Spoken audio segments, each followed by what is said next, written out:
My friend used me as bait for a guy she didn't tell me she liked, made it obvious she didn't think much of me, then was shocked when I was seeing the guy. When I, 18 female, was about a year out of high school, when I started working at a restaurant in a much wealthier community than the working class one I had grown up in. I started as a hostess, then got promoted to wait staff. After a while I started to bond with this girl, Gretchen, 18 female, who was a hostess. She relied on me to vent to and to share all of her troubles with. Her parents were not nice, only caring about money and social status. I also started hearing about how she was having trouble with infighting and backstabbing among this friend group, many of whom also worked at this restaurant. The restaurant was a place where a lot of young people from the area hung out. I felt bad for her, but I also enjoyed her sense of humor and intellect, and we shared a lot of similar tastes in music and style, so she and I became good friends. At one point she introduced me to this guy, Chris, 18 male, that she knew. He and I instantly had chemistry and I could tell he was very into me. He started coming around the restaurant a lot, sitting in my section, and one day when Gretchen wasn't there he asked for my number. It felt like the friends I had always wanted were finally coming together, like my life was about to launch. All of these people lived in their parents' giant opulent mansions in this very upscale town, driving luxury cars their parents gave them, while I would slink back to my broken down Honda that I parked in a hidden spot and drive to my family's tiny house in the working class town, with its broken down pickup trucks on cement blocks in people's yards, feeling like an alien in both worlds. I was slightly older than some of my new friends, being a year out of high school while most of them had just graduated, but felt worlds less sophisticated than they appeared to be. Anyway, I didn't really understand why she was so eager to introduce us. Why didn't she want him for herself? He was very cute. It was only later in retrospect that I looked back on the way she introduced us and realized she was using me to bait him to come around the restaurant. So he and I started to hook up. I didn't get why he wanted to be so secret about it at first, but I'll admit that he was about 10 times hotter than any guy I ever dated, and I let myself get swept up into a mostly physical relationship.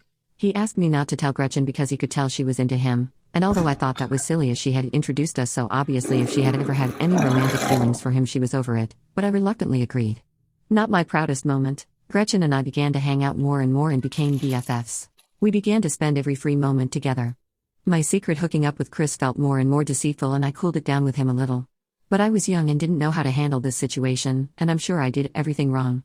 I thought that I was beginning to fall in love with Chris, but didn't like being a secret hookup, so just sort of let it continue half-assed and in secret. I'll admit this wasn't smart or good. After a while I got a job in another restaurant, as there was too much drama at that restaurant, and I could make more money at this new place and wanted to go to college. But I continued to hang out with the people I met through the first restaurant. Gretchen and I went Christmas shopping together one day at the mall, and took a break to eat lunch. That's when I accidentally got a glimpse of her Christmas present shopping list as she checked it off. She had high dollar values listed next to the names of all of these high status, wealthy, good looking, and cool people that I suddenly realized she was desperately trying to become good friends with. $100 here, $200 there, and then there was my name, supposedly her best friend, with $5 listed next to it. It instantly made my heart sink. I don't care about expensive gifts, but it made me realize how little she valued me, with an actual dollar sign to prove it. Nobody owes me anything, but I had already spent over $50 for her Christmas gift and I felt like a schmuck, realizing that we weren't actually best friends and she saw me as someone to spend time with until better people came along. Among the names of her high-value people that she was desperate to become friends with, that she was willing to spend all of her parents' money to try to win over, was Chris, the guy that she introduced me to that I was now seeing. She had $200 next to his name. I began to feel sick to my stomach.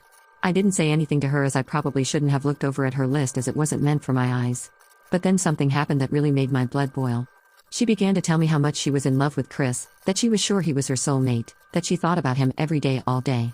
If she had said even a fraction of this to me when she introduced him to me, there's no way I would have hooked up with him.